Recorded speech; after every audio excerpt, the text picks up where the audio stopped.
Subscribe to our YouTube channel and press the bell icon to get the latest updates.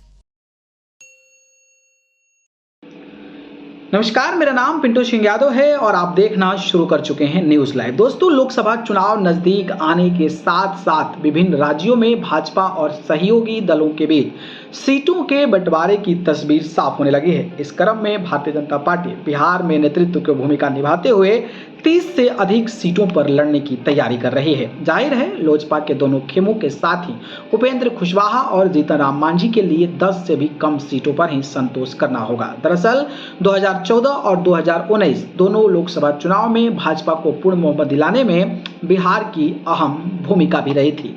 Nitish जब भाजपा से अलग हुए थे, 2014 में नीतीश कुमार के साथ अलग होने के बाद भाजपा 40 सीटों में से 30 सीटों पर उम्मीदवार खड़े किए थे और 22 सीटें जीतने में सफल रही थी। वहीं उसके सहयोगी दल रामविलास पासवान की लोजपा को 7 में 6 सीटें और उपेंद्र कुशवाहा को राष्ट्रीय लोकदल समता पार्टी 3 की 3 सीटों पर जीत दर्ज हुई थी। इस तरह राजग के खाते में 40 में से 31 सीटें आई थी। वहीं 2019 में नीतीश कुमार की जदयू के साथ समझौता करने के बाद भाजपा ने अपनी 5 जीती हुई सीटें छोड़ दी और केवल 17 सीटों पर उम्मीदवार उतारे थे, जिनमें सभी 17 सीटें वो जीतने में सफल हो गए थे।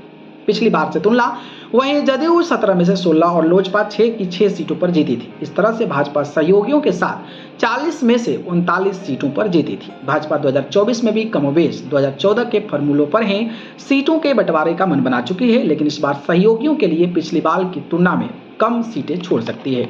2019 में राजग से बाहर होकर राजद के साथ चुनाव लड़ने वाले उपेंद्र कुशवाहा को इस बार एक सीट पर ही संतोष करना पड़ सकता है। 2014 में सीट लड़ने वाली लोजपा की 2019 में 6 सीटें मिली थी, लेकिन इस बार उनके सीटों की संख्या 4 या 5 हो सकती है। जीतने पर ज्यादा ध्यान। इसी तरह से जीतन राम मांझी को हमको एक सीट मिल सकती है। भाजपा के एक वरिष्ठ नेता के अनुसार किसी भी स्थिति में पार्टी 30 से कम सीटों पर चुनाव नहीं लड़ेगी। वरिष्ठ नेताओं के मुताबिक सहयोगी दलों को संदेश दिया गया है, अधिक सीटों पर चुनाव लड़ने की बजाय अधिक से अधिक सीटों पर जीत सुनिश्चित करने पर ध्यान है। भाजपा के साथ भले ही उन्हें कम सीटें मिल रही हों, लेकिन सभी सीटों पर जीत सुनिश्चित होगी। इस तरह से बिहार में भाजपा का स्ट्राइक रेट किसी भी अन्य दल की तुलना ज्यादा रहा है। यह विधानसभा और लोकसभा दोनों चुनाव में साबित हुआ है।